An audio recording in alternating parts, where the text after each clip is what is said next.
కూడా ఓ మొహమ్మద్ సస్సం గారు, నేను మీకు 7 వాక్యాలు ఇచ్చాను. ఆ 7 వాక్యాలు మళ్ళీ మళ్ళీ పునరావృతం అవుతూ ఉంటాయి.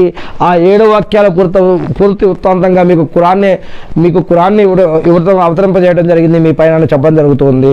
ఇదా మొదటి సూర ఫాతిహా, చివరి సూర నాస్.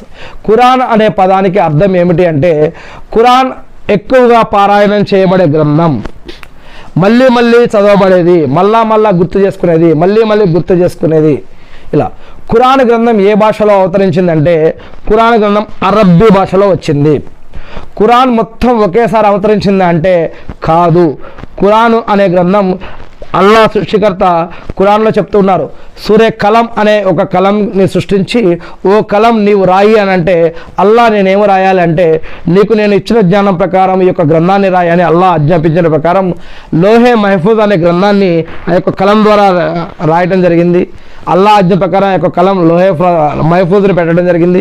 ఆ యొక్క లోహే మహఫూజ్ నుంచి సమయం సందర్భం బట్టి అనేక కాలాలలో, అనేక యుగాలలో, అనేక చరిత్రలలో మరి అనేక మంది మానవులను ప్రవక్తలుగా ఎన్నుకోవడం జరిగింది. వారి భాషల్లో నుంచి ఆ యొక్క ప్రవక్తలకి మరి ఈ యొక్క లోహే మహఫూజ్ నుంచి సమయం సందర్భం బట్టి గ్రంథాలని వహీ రూపంలో వారిపైన అనేక రకాలుగా మరి ఇవ్వడం జరిగిందని. అలానే ప్రవక్త ముహమ్మద్ సల్లల్లాహు అలైహి వసల్లం గారి పైన 23 సంవత్సరాల పాటు ఈ యొక్క ఖురాన్ అనే గ్రంథాన్ని ఆ యొక్క లోహే మహఫూజ్ నుంచి తెచ్చి వహీ రూపంలో ప్రవక్త ముహమ్మద్ సల్లం గారికి, ఇలా వహీ రూపంలో జిబ్రీల్ అనే దైవదూత ద్వారా అల్లా ప్రవక్త ముహమ్మద్ సల్లం గారికి చేరవేశారు అని ఇక్కడ చెప్పడం జరుగుతూ ఉంది.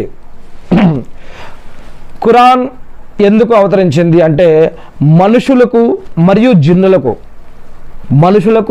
జిన్నుల కోసం కూడా అని ఖురాన్లో చెప్పడం జరిగింది. ఈ యొక్క ఖురాన్ మానవులకు షిర్కు నుండి కాపాడడం కోసం, అన్యాయం మరియు హరాం విషయాల నుండి వారించడం కోసం, హక్కులను జ్ఞాపకం చేయడం మరియు రుజుమార్గం చూపేందుకు, స్వర్గంలోకి వెళ్ళాలి అంటే ప్రపంచంలో ఉన్నప్పుడు ఎలా జీవించాలి అనేటటువంటి విషయాలు తెలియజేయడం కోసం, నరకం అనేది ఉంది, ఆ నరకం నుంచి రక్షించబడాలి అంటే ఎలా జీవించాలి అనేది, ఇలాంటి అనేక విషయాలు తెలియజేయడం కోసం.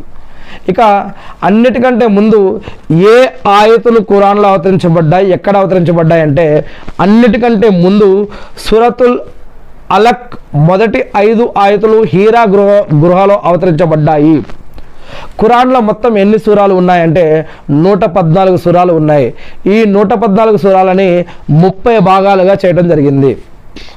ఖురాన్లో అన్నిటికంటే పెద్ద మరియు చిన్న సూర ఏదంటే, ఖురాన్లో అన్నిటికంటే పెద్ద సూర అల్ బకరా, అన్నిటికంటే చిన్న సూర కౌసర్. ఇక ఖురాన్ యొక్క సూరాల్లో అతి ఎక్కువగా చదవబడే సూర ఏదంటే సూర ఫాతిహా అన్నమాట.